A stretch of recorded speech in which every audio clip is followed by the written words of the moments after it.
राम राम भाइयों। तो कैसे हैं आप सब लोग। एक बार फिर से आपका स्वागत है आपके अपने परिवार सुशील स्मार्ट स्टडी पर। तो भैया तैयारी कैसी चल रही है आपकी। देखो भाइयों, फॉर्म तो लाखों लोगों ने भरा है, लेकिन दरोगा की वो नीली टोपी और कंधे पर दो सितारे उसी के नसीब में होंगे जो इस बार पॉलिटी का धुआं उड़ा देगा। और सब कहते हैं ना कि भाई अनुच्छेद याद नहीं होते, संविधान समझ नहीं आता। तो अरे भैया, जब तक आपका ये भाई है तो टेंशन लेने की जरूरत नहीं है आपको।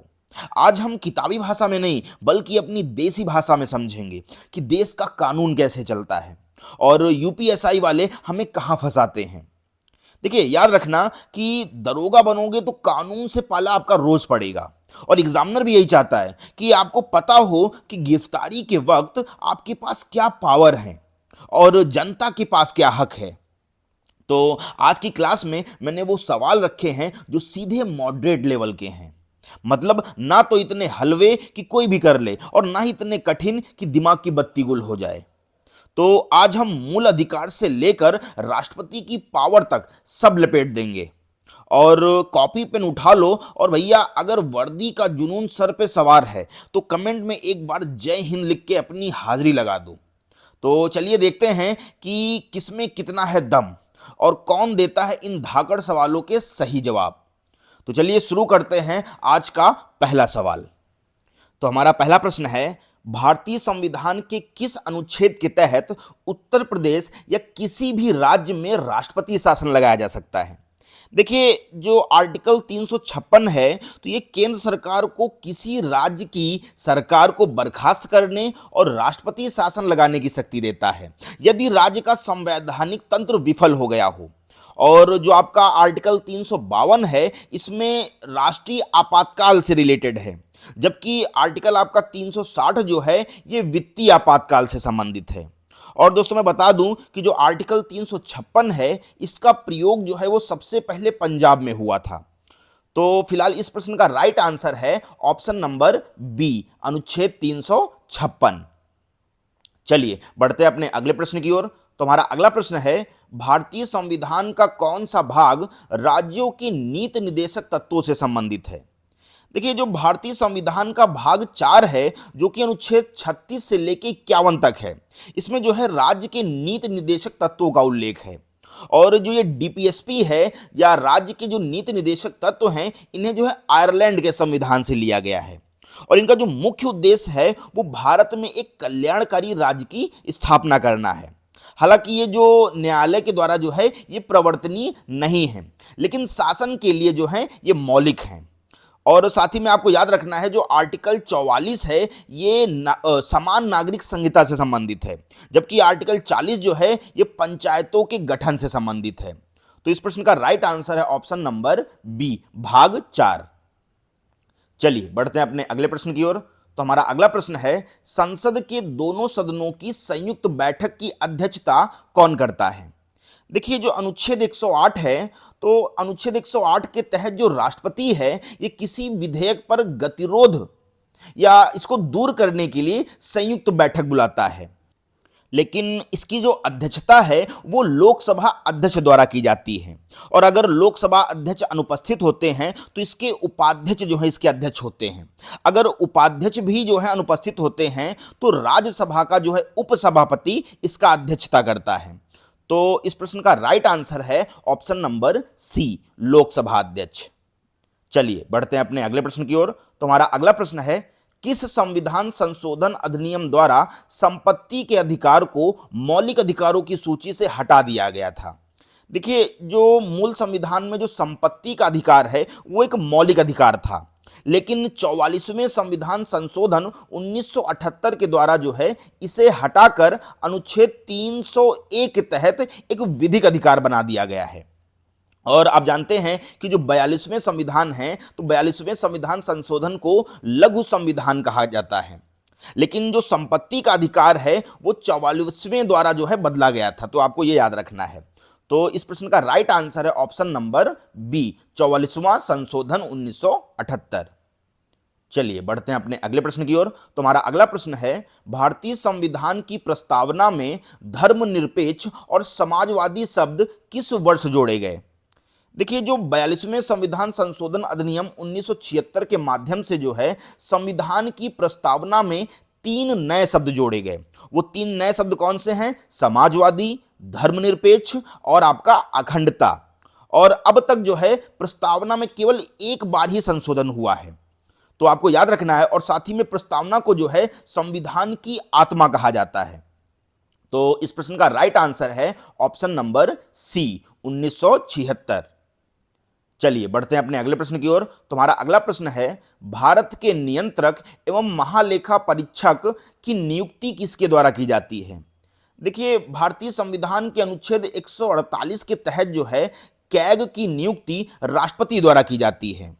और जो कैग का मुख्य कार्य है वो केंद्र और राज्य सरकारों के खर्चों का ऑडिट करना होता है, और इसे जो है सार्वजनिक धन का संरक्षक कहा जाता है।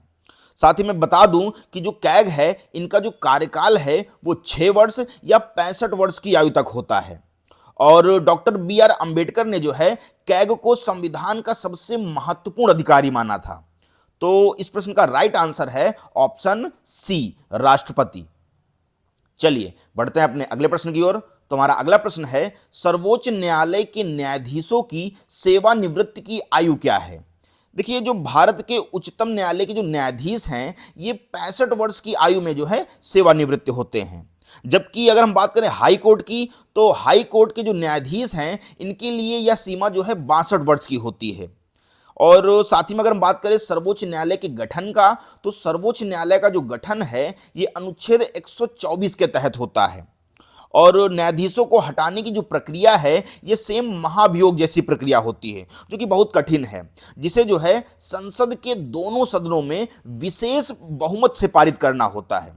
और यह जो है न्यायपालिका की स्वतंत्रता सुनिश्चित करने के लिए किया गया है। तो इस प्रश्न का राइट आंसर है ऑप्शन नंबर सी, 65 वर्ष। चलिए बढ़ते हैं अपने अगले प्रश्न की ओर। तुम्हारा अगला प्रश्न है, राज्यसभा के सदस्यों का चुनाव कितनी अवधि के लिए किया जाता है? देखिए, राज्यसभा जो है एक स्थायी सदन है, मतलब परमानेंट हाउस है, जिसे जो है कभी भी भंग नहीं किया जा सकता। हालांकि इसके प्रत्येक सदस्य का जो कार्यकाल है वो 6 वर्ष का होता है, और इसके 1/3 सदस्य जो हैं वो हर 2 वर्ष में सेवानिवृत्ति हो जाते हैं, और उनकी जगह जो है वो नए सदस्य चुने जाते हैं। और राष्ट्रपति का जो सभापति होता है वो भारत का उपराष्ट्रपति होता है। साथ ही में आपको और एक्स्ट्रा पॉइंट याद रखना है कि जो लोकसभा का जो कार्यकाल होता है वो 5 वर्ष का होता है। तो फिलहाल इस प्रश्न का राइट आंसर है ऑप्शन सी, 6 वर्ष। चलिए बढ़ते हैं अपने अगले प्रश्न की ओर। तो हमारा अगला प्रश्न है, ग्राम पंचायतों का संगठन भारतीय संविधान के किस अनुच्छेद में वर्णित है? तो अनुच्छेद जो 40 है ये राज्य को ग्राम पंचायतों के गठन का निर्देश देता है, और यह जो है ये गांधीवादी विचारधारा पर आधारित है। और बाद में 73वें संविधान संशोधन 1992 द्वारा पंचायती राज को जो है संवैधानिक दर्जा दिया गया है। चूंकि उत्तर प्रदेश में जो है स्थानीय निकाय चुनाव और ग्रामीण प्रशासन एक बड़ा हिस्सा है ना। तो और साथ ही में जो आपका आर्टिकल 40 है, यहाँ से बहुत ज़्यादा क्वेश्चंस पूछे गए हैं कि जो आपका अनुच्छेद 40 है ये पंचायती राज से संबंधित है, और जो आपका अनुच्छेद 32 है ये संवैधानिक उपचारों के लिए है, जबकि आपका आर्टिकल 44 जो है ये समान नागरिक संहिता के लिए है। तो इस प्रश्न का राइट आंसर है ऑप्शन बी, आर्टिकल 40। चलिए बढ़ते हैं अपने अगले प्रश्न की ओर। तो हमारा अगला प्रश्न है, संसद के किसी सदन की सदस्यता के अयोग्यता से संबंधित प्रश्नों का निर्णय कौन करता है? देखिए, जो अनुच्छेद 103 के अनुसार अगर हम बात करें, तो यदि यह प्रश्न उठता है कि संसद का कोई सदस्य अयोग्य हो गया है, तो इसका जो निर्णय है वो राष्ट्रपति करता है। हालांकि राष्ट्रपति को ऐसा निर्णय लेने से पहले भारत के निर्वाचन आयोग की राय लेनी अनिवार्य होती है, और उसी राय के अनुसार जो है कार्य करना होता है। लेकिन ध्यान रहे, दल बदल के आधार पर अयोग्यता का फैसला सदन का अध्यक्ष या सभापति करता है। तो फिलहाल इस प्रश्न का राइट आंसर है ऑप्शन सी, निर्वाचन आयोग की सलाह पर राष्ट्रपति। चलिए बढ़ते हैं अपने अगले प्रश्न की ओर। तुम्हारा अगला प्रश्न है, भारतीय दंड संहिता या आईपीसी की किस धारा के तहत हत्या को परिभाषित किया गया है? देखिए अक्सर छात्र इसमें गलती करते हैं कि जो धारा 300 है, तो धारा 300 में जो है ये हत्या की परिभाषा दी गई है, जबकि धारा 302 में जो है हत्या के लिए दंड का प्रावधान है। और धारा 299 की बात करें तो धारा 299 जो है आपराधिक मानव वध से संबंधित है। तो फिलहाल जो है इस प्रश्न का राइट आंसर है ऑप्शन बी, धारा 300। चलिए बढ़ते हैं अपने अगले प्रश्न की ओर। तुम्हारा अगला प्रश्न है, भारतीय संविधान का कौन सा अनुच्छेद निवारक निरोध के विरुद्ध संरक्षण प्रदान करता है? देखिए जो अनुच्छेद 22 है, तो अनुच्छेद 22 जो है ये कुछ दशाओं में गिरफ्तारी और निरोध से संरक्षण देता है। और इसके तहत जो है किसी व्यक्ति को बिना कारण बताए जो है गिरफ्तार किया जा सकता है और उसे जो है 24 घंटे के भीतर मजिस्ट्रेट के सामने पेश करना अनिवार्य है। और निवारक निरोध जो है वह स्थिति है जहां अपराध होने से पहले ही शक के आधार पर व्यक्ति को हिरासत में लिया जाता है। तो इस प्रश्न का राइट आंसर है ऑप्शन सी, अनुच्छेद 22। चलिए बढ़ते हैं अपने अगले प्रश्न की ओर। तुम्हारा अगला प्रश्न है, राष्ट्रीय मानवाधिकार आयोग का अध्यक्ष कौन हो सकता है? देखिए 2019 के संशोधन के बाद जो है अब न केवल सेवानिवृत्ति मुख्य न्यायाधीश बल्कि सर्वोच्च न्यायालय का कोई भी सेवानिवृत्त न्यायाधीश जो है ये इसका अध्यक्ष हो सकता है। तो इस प्रश्न का राइट आंसर है ऑप्शन सी, सेवानिवृत्त CJI या सर्वोच्च न्यायालय का कोई सेवानिवृत्त न्यायाधीश।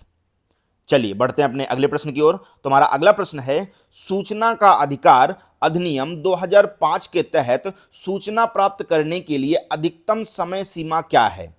देखिए सामान्य परिस्थितियों में अगर बात करें तो सामान्य परिस्थितियों में सूचना का जो अधिकार है ये इसका आवेदन का जो जवाब है वो 30 दिनों के भीतर देना अनिवार्य है। हालांकि यदि मांगी गई सूचना किसी व्यक्ति के जीवन या स्वतंत्रता से संबंधित है तो उसे जो है 48 घंटे के भीतर उपलब्ध कराना होता है। तो फिलहाल इस प्रश्न का राइट आंसर है ऑप्शन बी, 30 दिन। चलिए बढ़ते हैं अपने अगले प्रश्न की ओर। तुम्हारा अगला प्रश्न है, भारतीय संविधान की 10वीं अनुसूची किससे संबंधित है? देखिए जो 10वीं अनुसूची है तो 10वीं अनुसूची को 52वें संविधान संशोधन 1985 द्वारा जोड़ा गया था और इसका जो उद्देश्य है वो राजनीतिक अस्थिरता को रोकना है और जहां विधायक या संसद चुनाव के बाद अपनी पार्टी बदल लेते हैं। और साथ ही में अगर हम बात करें कि कुल कितनी अनुसूचियां हैं तो कुल 12 अनुसूचियां हैं, जिनमें से जो 11वीं है वो पंचायती राज से और 12वीं जो है वो नगर पालिकाओं से संबंधित है, जबकि 8वीं अनुसूची में है जो भारत की 22 आधिकारिक भाषाओं का उल्लेख है। तो फिलहाल इस प्रश्न का राइट आंसर है ऑप्शन सी, दल बदल विरोधी कानून। चलिए बढ़ते हैं अपने अगले प्रश्न की ओर। तुम्हारा अगला प्रश्न है, लैंगिक अपराधों से बालकों का संरक्षण अधिनियम किस वर्ष लागू किया गया था? मतलब पॉक्सो जो है ये कब लागू किया गया था? तो आप लोग जानते हैं पॉक्सो का जो फुल फॉर्म होता है वो होता है protection of children from sexual offences.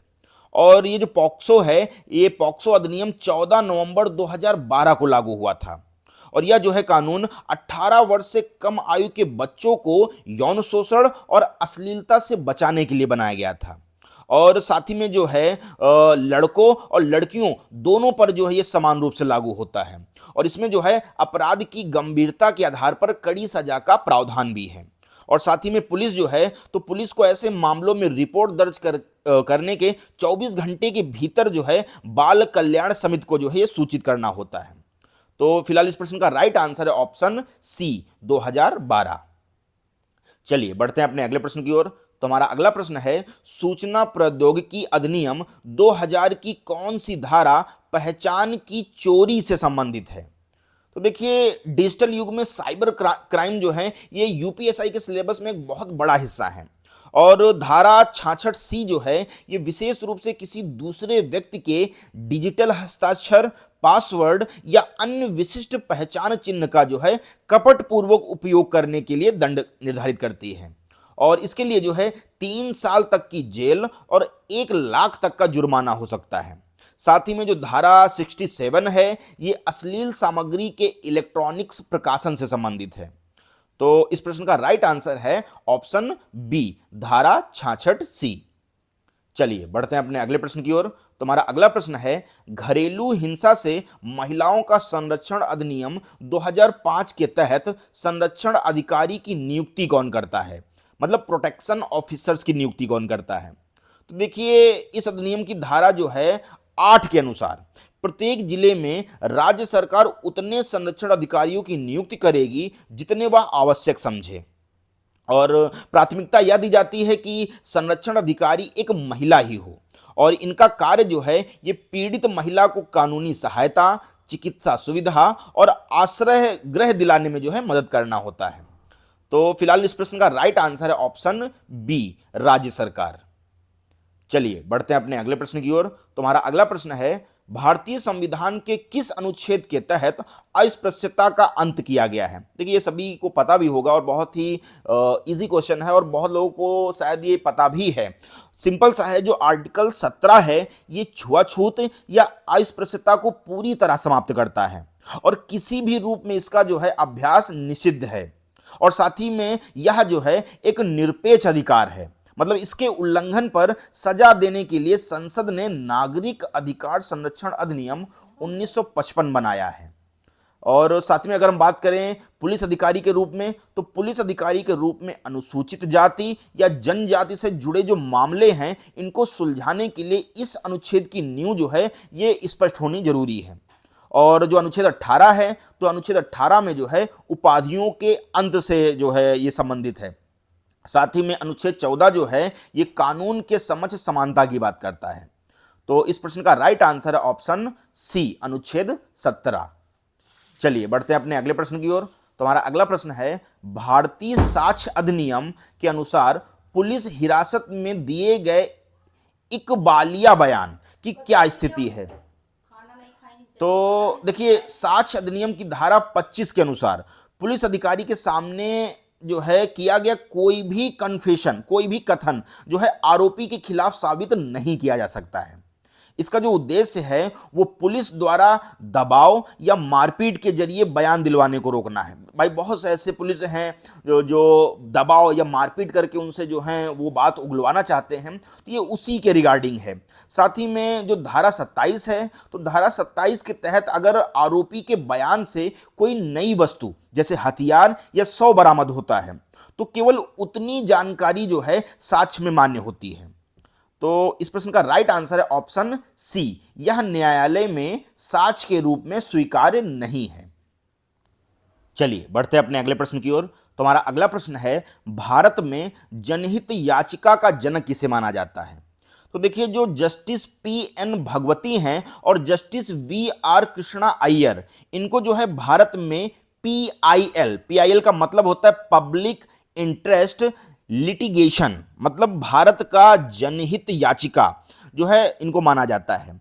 और जनहित याचिका का जो मुख्य उद्देश्य है ये समाज के गरीब और पिछड़े वर्गों को न्याय दिलाना है जो स्वयं अदालत नहीं पहुंच सकते हैं। और अगर हम बात करें इसकी शुरुआत, तो इसकी जो शुरुआत है वो 1980 के दशक में हुई थी, और इसके तहत जो है कोई भी नागरिक या संगठन किसी सार्वजनिक मुद्दों जैसे प्रदूषण, बंधुआ मजदूरी, इन सभी के लिए सीधे उच्च न्यायालय या उच्चतम न्यायालय में याचिका दायर कर सकता है, और इसे जो है लोकस स्टैंडाई के नियम का अपवाद माना जाता है। तो इस प्रश्न का राइट आंसर है ऑप्शन ए, न्यायमूर्ति पी.एन. भगवती। चलिए बढ़ते हैं अपने अगले प्रश्न की ओर।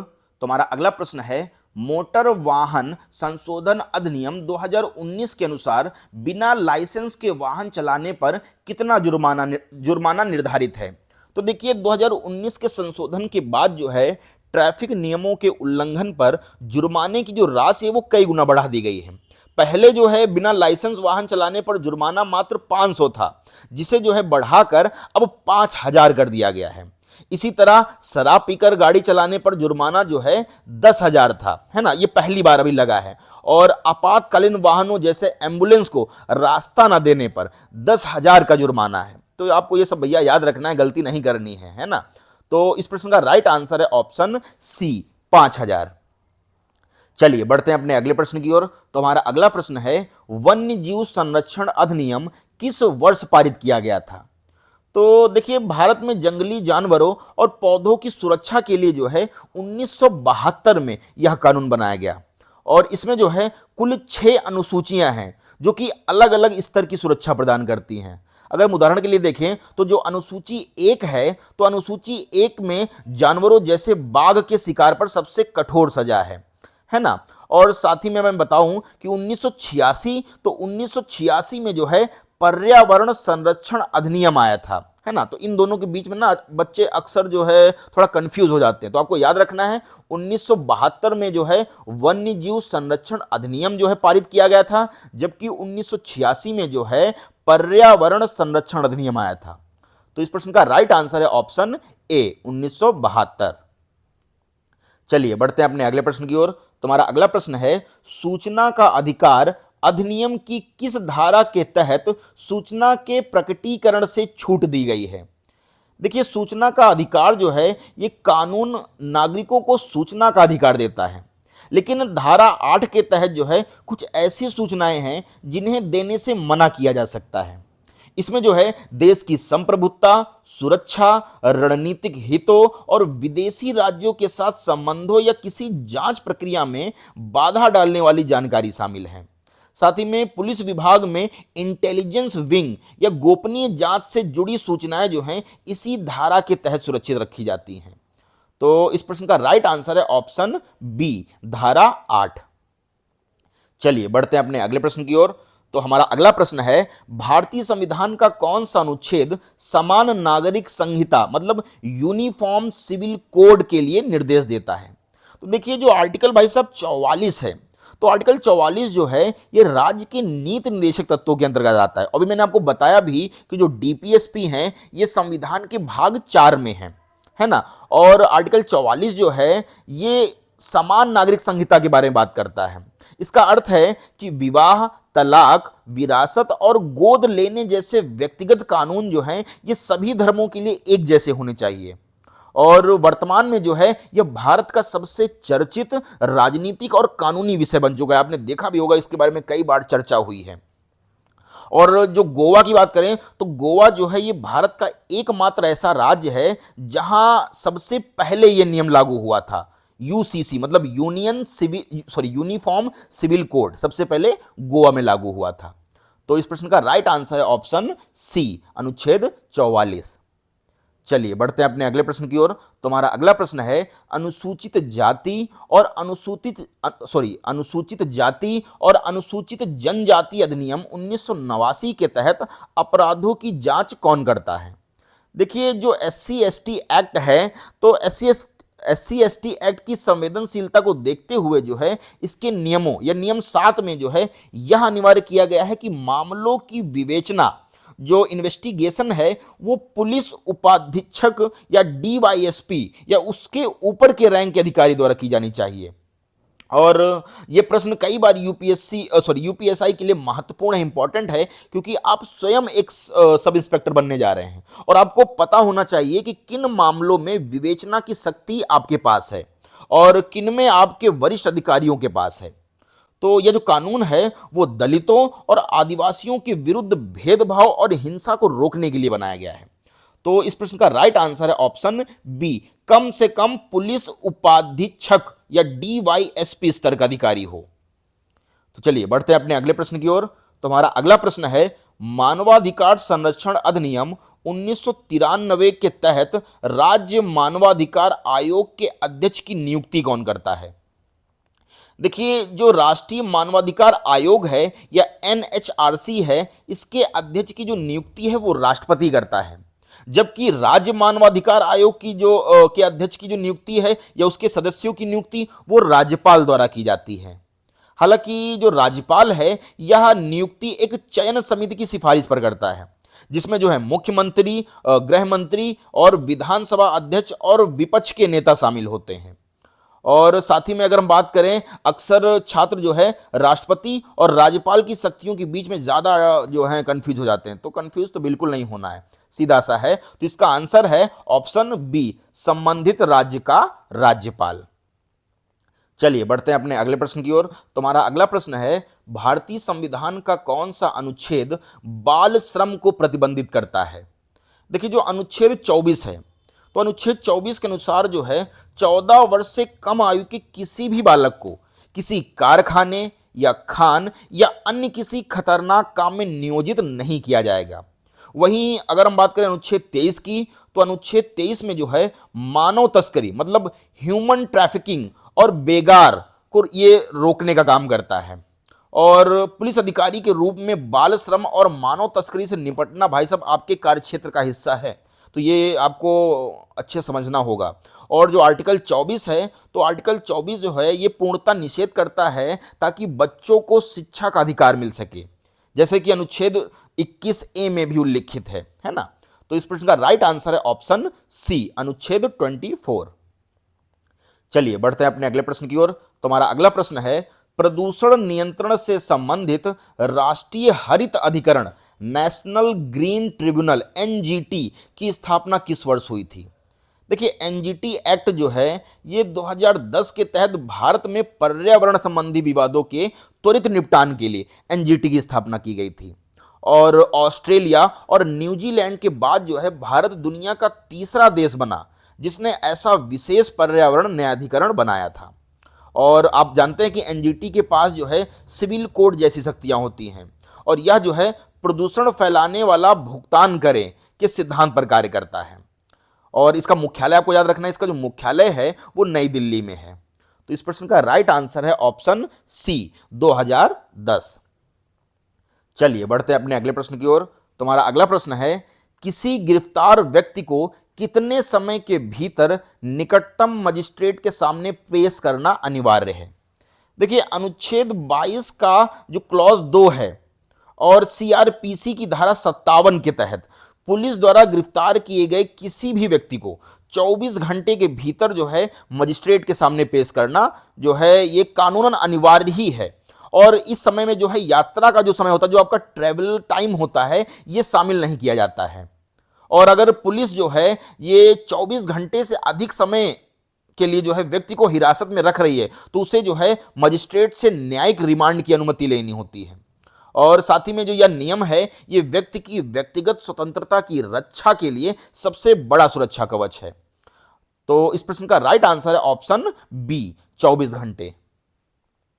चलिए बढ़ते हैं अपने अगले प्रश्न की ओर। तो हमारा अगला प्रश्न है, राष्ट्रीय सुरक्षा अधिनियम एनएसए 1980 के तहत किसी व्यक्ति को अधिकतम कितने समय तक हिरासत में रखा जा सकता है? देखिए एनएसए जो है एक बहुत ही सख्त कानून है जो सरकार को किसी व्यक्ति को बिना किसी औपचारिक आरोप की हिरासत में रखने की शक्ति देता है। और यदि वह राष्ट्रीय सुरक्षा या सार्वजनिक व्यवस्था के लिए खतरा हो तो उसको जरूर हिरासत में रखेगा। और धारा 13 की बात करें तो धारा 13 के अनुसार जो है किसी व्यक्ति को अधिकतम 12 महीने तक जो है हिरासत में रखा जा सकता है, लेकिन हर 3 महीने बाद जो है सलाहकार बोर्ड से इसकी जो है समीक्षा करानी होती है।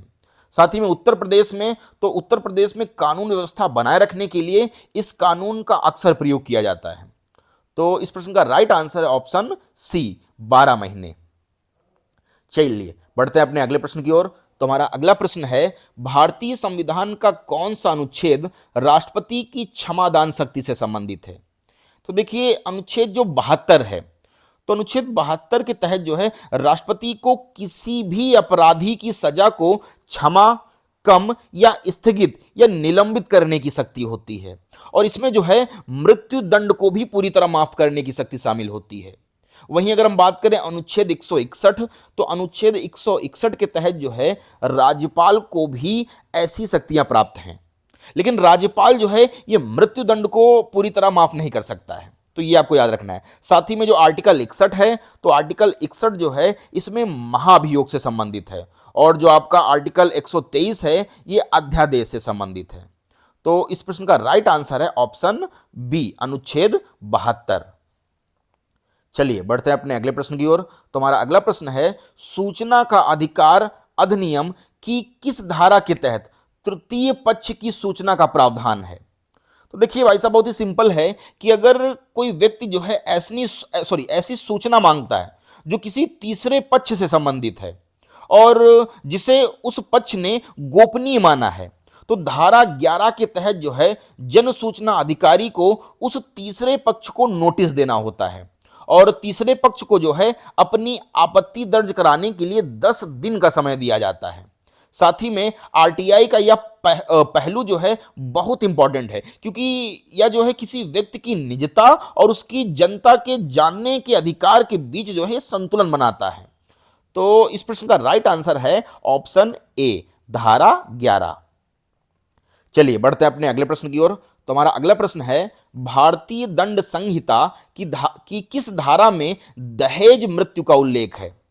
तो देखिए, अगर किसी महिला की मृत्यु जो है विवाह के 7 वर्षों के भीतर असामान्य परिस्थितियों में हो जाती है और यह पाया जाता है कि मृत्यु से ठीक पहले उसे दहेज के लिए प्रताड़ित किया गया था, तो इसे जो है दहेज मृत्यु माना जाएगा।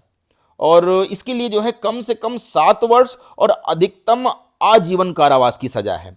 साथ ही में जो धारा 498 ए है, ये विवाहित महिलाओं के साथ क्रूरता से संबंधित है और एक पुलिस अधिकारी के रूप में महिलाओं के विरुद्ध होने वाले अपराधों में यह सही धारा का चयन करना बहुत इंपॉर्टेंट होता है।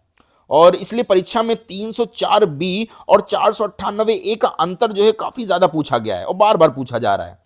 तो फिलहाल इस प्रश्न का राइट आंसर है ऑप्शन बी, धारा 304 बी। चलिए बढ़ते हैं अपने अगले प्रश्न की ओर।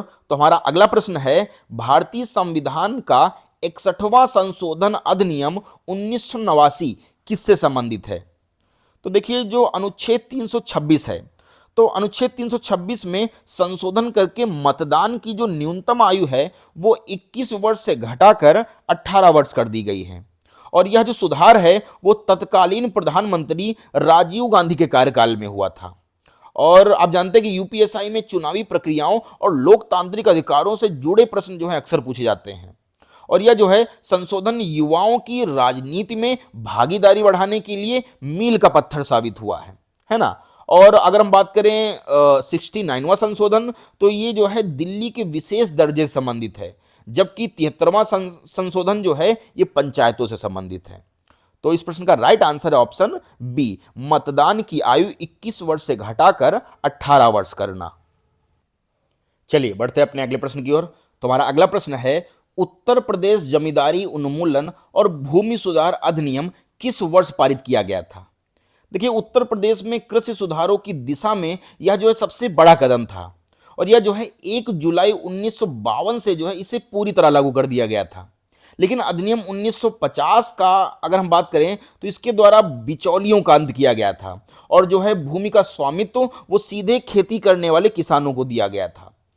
और साथ ही में अगर हम बात करें कि भूमि सुधार, तो देखिए भूमि सुधार एक अलग ही टॉपिक है और एक पुलिस अधिकारी को जो है ग्रामीण क्षेत्रों में जमीन के विवादों को सुलझाने के लिए इन कानूनों के इतिहास और राजस्व रिकॉर्ड की बुनियादी समझ होनी चाहिए भाई साहब।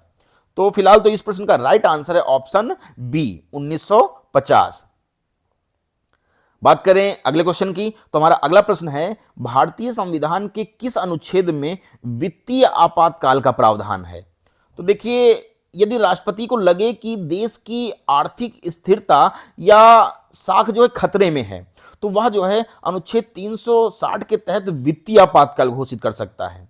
और भारत के इतिहास में अभी तक ऐसा एक बार भी वित्तीय आपातकाल नहीं लगाया गया है, यह आप याद रखिएगा। अभी तक भारत में एक बार भी वित्तीय आपातकाल नहीं लगाया गया है। जबकि अगर हम बात करें 352 की, तो 352 जो है ये राष्ट्रीय आपातकाल के लिए है। जबकि 356 की बात करें तो 356 जो है ये राज्यों में राष्ट्रपति शासन के लिए है। और 368 की बात करें तो 368 जो है ये संविधान संशोधन की प्रक्रिया को बताता है। तो इस प्रश्न का राइट आंसर है ऑप्शन सी, अनुच्छेद 360।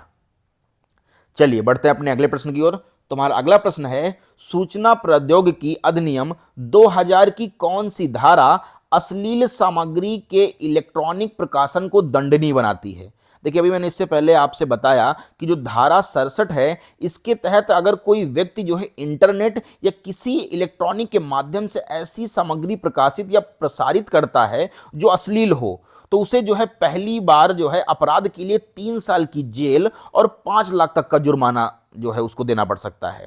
और साथ ही में सोशल मीडिया और व्हाट्सएप के बढ़ते उपयोग के कारण जो है साइबर अपराधों में इस धारा का पुलिस द्वारा बहुत प्रयोग किया जाता है। है ना। और बात करें अगर धारा 67A, तो इसमें जो विशेष रूप से यौन स्पष्ट कृत्यों मतलब सेक्सुअली एक्सप्लिसिट एक्ट से संबंधित है। तो फिलहाल इस प्रश्न का राइट आंसर है ऑप्शन सी, धारा 67। चलिए बढ़ते हैं अपने अगले प्रश्न की ओर। तुम्हारा अगला प्रश्न है, भारतीय संविधान की 9वीं अनुसूची को किस संविधान संशोधन द्वारा जोड़ा गया था? देखिए, आजादी के बाद जो है भूमि सुधार कानूनों को अदालतों की चुनौती से बचाने के लिए पहले संविधान संशोधन जो कि 1951 द्वारा 9वीं अनुसूची में जोड़ी गई थी। और जो है मूल संविधान में केवल 8 अनुसूचियां थी, आपको पता है। और इसमें जो है डाले गए कानूनों की शुरुआत में न्यायिक समीक्षा नहीं की जा सकती थी। और हालांकि बाद में सुप्रीम कोर्ट ने व्यवस्था दी कि 1973 के बाद शामिल कानूनों की समीक्षा की जा सकती है। तो फिलहाल इस प्रश्न का राइट आंसर है ऑप्शन ए, प्रथम संशोधन 1951। चलिए बढ़ते हैं अपने अगले प्रश्न की ओर। तुम्हारा अगला प्रश्न है, उत्तर प्रदेश पुलिस का आदर्श वाक्य क्या है, मतलब उसका मोटो क्या है? तो उत्तर प्रदेश पुलिस जो है ये दुनिया के सबसे बड़े एकल पुलिस बलों में से एक है। और इसका जो आदर्श वाक्य है वो है, सुरक्षा आपकी संकल्प हमारा। और एक सब इंस्पेक्टर के साक्षात्कार और लिखित परीक्षा मतलब इंटरव्यू और लिखित परीक्षा दोनों के लिए जो है विभाग की बुनियादी जानकारी होना भाई साहब बहुत जरूरी है। अगर आप सब इंस्पेक्टर बनने जा रहे हैं तो ये तो आपको याद ही रखना पड़ेगा। और साथ ही में यूपी पुलिस का जो प्रतीक चिन्ह है उसमें 2 मछलियां हैं जो अवध के शासन के समय से चली आ रही हैं। और यूपी पुलिस में जो ध्वज में लाल और नीला रंग है ना, लाल और नीला रंग होता है, ये भी आपको याद रखना है। साथ ही में इसकी जो स्थापना है वो 1863 के पुलिस अधिनियम के तहत मानी जाती है, जिसे जो है भारत में पुलिसिंग का अधिकार माना गया है। तो फिलहाल इस प्रश्न का राइट आंसर है ऑप्शन सी, सुरक्षा आपकी संकल्प हमारा। चलिए बढ़ते हैं अपने अगले प्रश्न की ओर। तुम्हारा अगला प्रश्न है, वायु अधिनियम किस वर्ष पारित किया, मतलब प्रदूषण निवारण नियंत्रण अधिनियम, प्रदूषण निवारण नियंत्रण अधिनियम किस वर्ष पारित किया गया था? तो देखिए भैया, भारत में वायु प्रदूषण को रोकने और नियंत्रित करने के लिए 1951 में जो है यह कानून बनाया गया था। और इससे पहले जो है 1974 में जल प्रदूषण अधिनियम आया था। जबकि 1987 के संशोधन के बाद जो है ध्वनि प्रदूषण को भी जो है इसी वायु अधिनियम के दायरे में शामिल कर लिया गया है। तो और साथ ही में 1986 का जो पर्यावरण संरक्षण अधिनियम है ये एक छाता कानून है जो कि इन सभी को समाहित करता है। तो इस प्रश्न का राइट आंसर है ऑप्शन बी, 1981। चलिए बढ़ते हैं अपने अगले प्रश्न की ओर। तुम्हारा अगला प्रश्न है, मोटर वाहन अधिनियम के तहत हिट एंड रन के मामले में गंभीर चोट लगने पर मुआवजे की राशि कितनी है?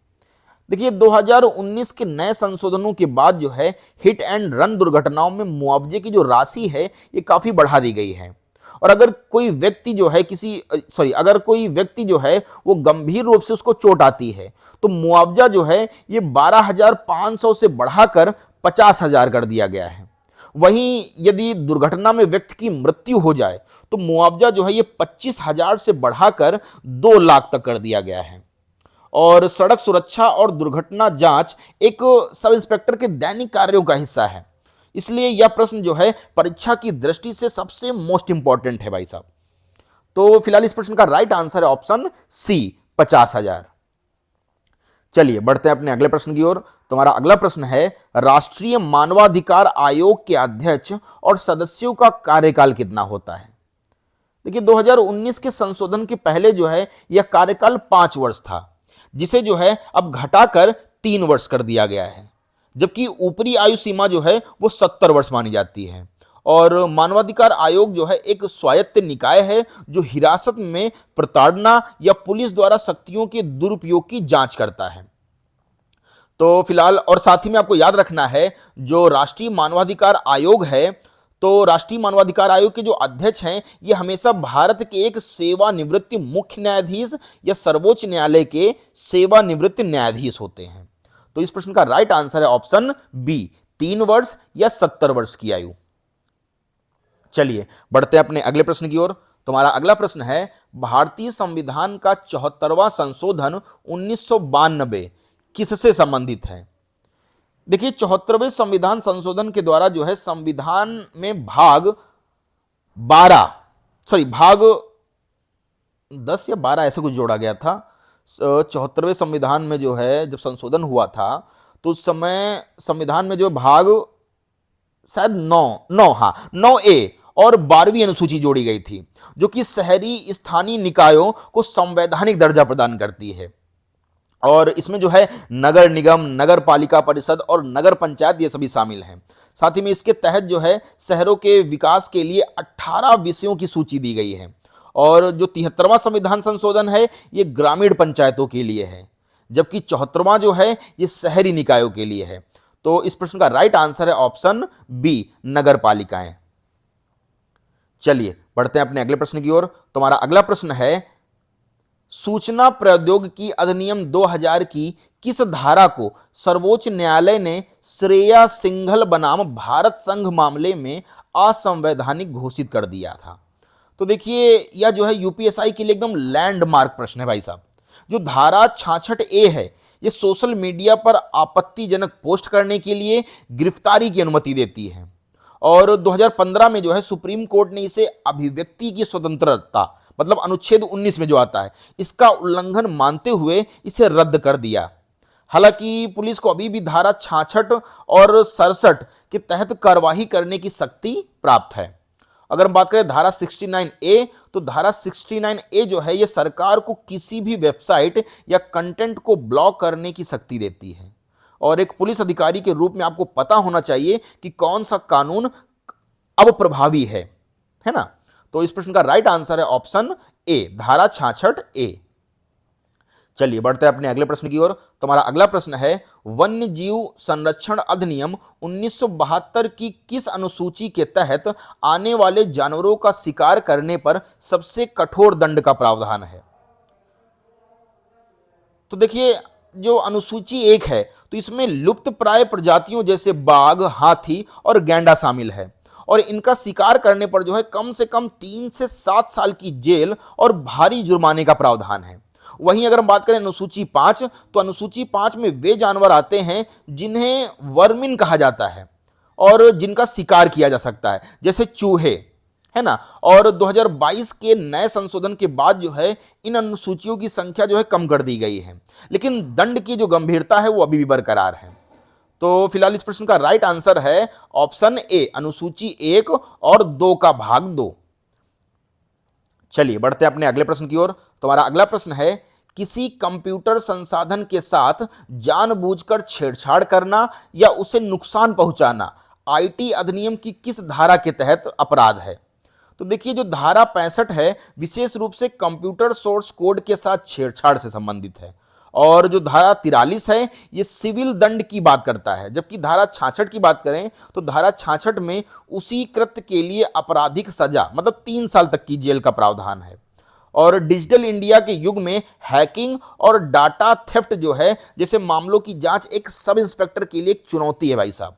तो अभी आप सब इंस्पेक्टर बनने जा रहे हैं तो इन सब चीज़ों से आपको थोड़ा सा परे होना पड़ेगा, सॉरी इन सब चीज़ों को आपको जानना पड़ेगा, जो कि आप अभी इन सब चीज़ों से परे हैं। तो चलिए बढ़ते हैं अपने अगले प्रश्न की ओर। तो हमारा अगला प्रश्न है, भारतीय पुलिस सेवा आईपीएस के अधिकारियों का चयन किसके द्वारा किया जाता है और उन्हें कैडर कौन आवंटित करता है? तो देखिए संविधान के अनुच्छेद 312 के तहत जो है अखिल भारतीय सेवाओं मतलब ऑल इंडिया सर्विसेज का जो प्रावधान है, और इसमें जो है आईपीएस अधिकारियों की जो परीक्षा है वो यूपीएससी आयोजित करता है, लेकिन इसकी नियुक्ति और कैडर आवंटन जो है ये भारत सरकार द्वारा किया जाता है। और भारत सरकार में कौन? जो आपका गृह मंत्रालय या कार्मिक मंत्रालय होता है वो। साथ ही में राज्य सरकार जो है ये केवल इन अधिकारियों पर प्रशासनिक नियंत्रण रखती है ना?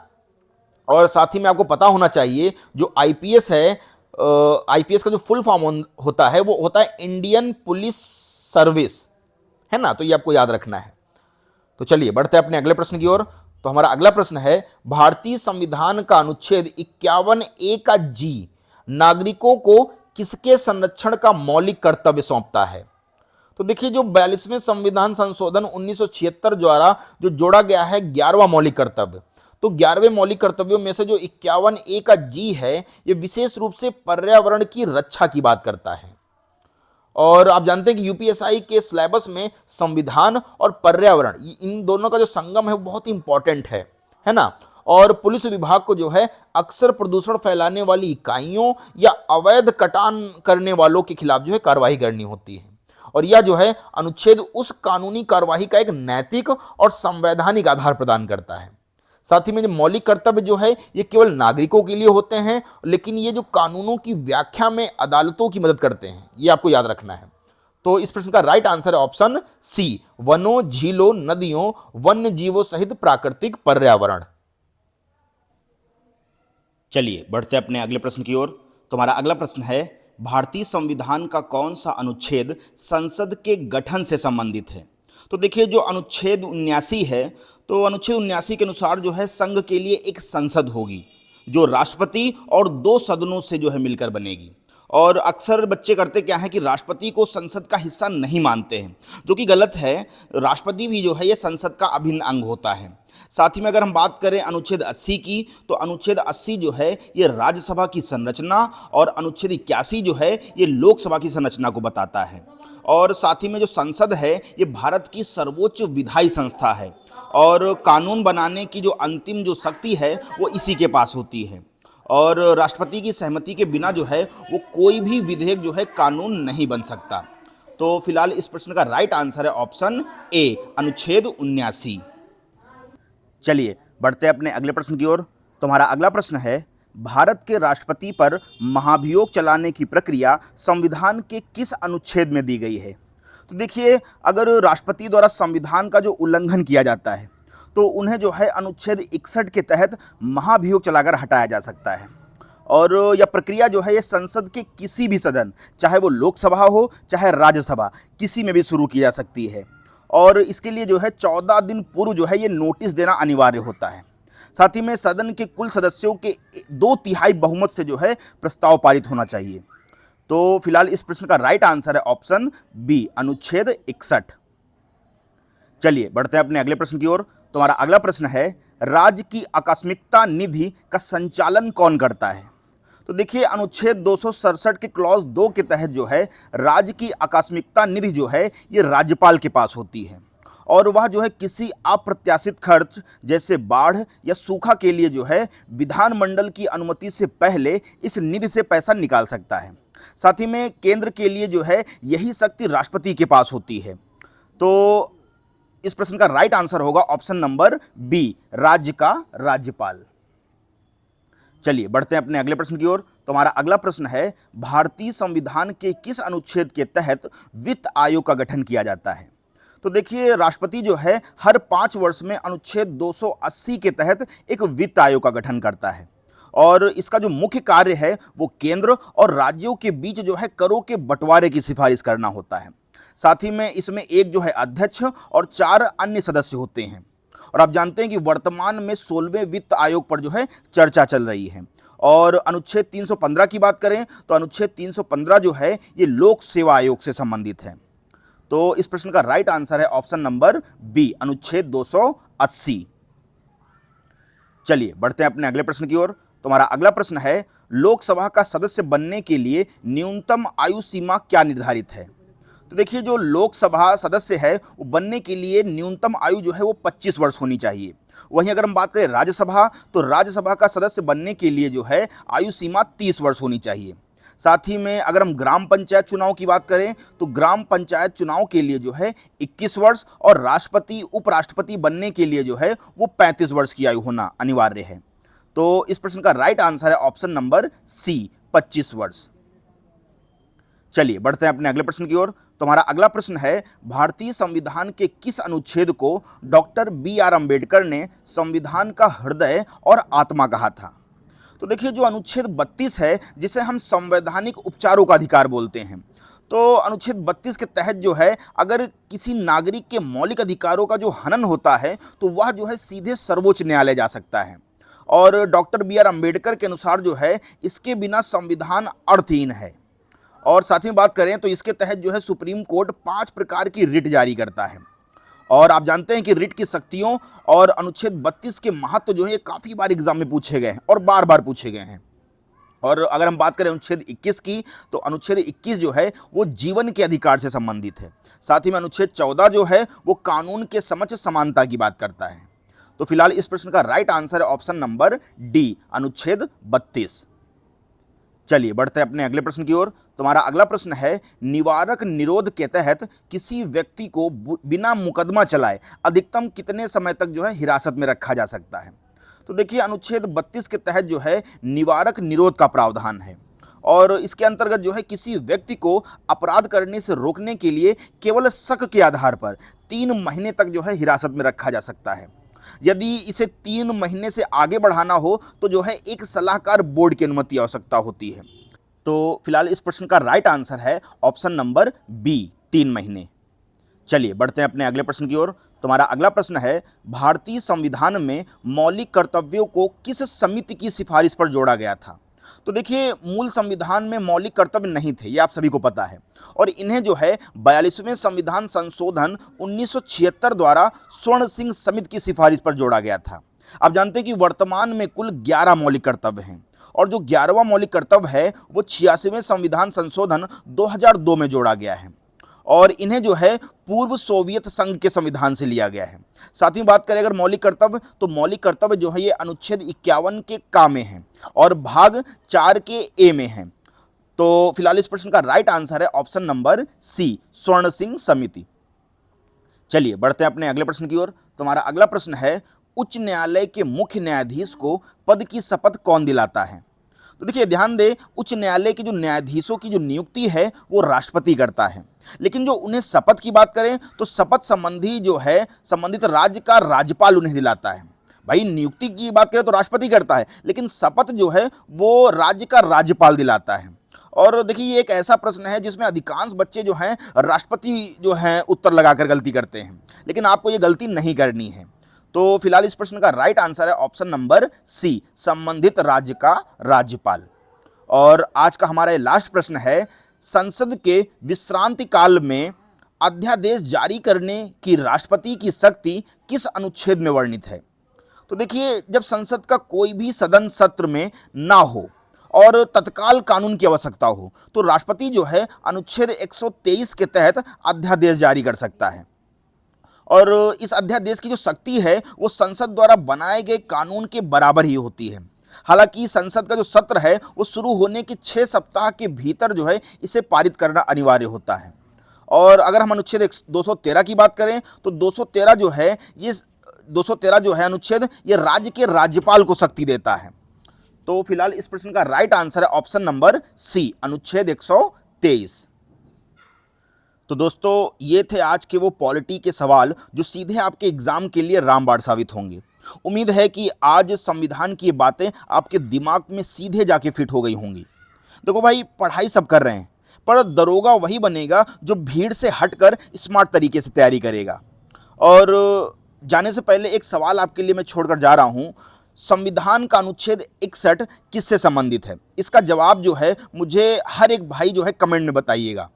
और देखिए तैयारी कैसी चल रही है वो डिपेंड करता है आप किस तरीके से पढ़ रहे हैं।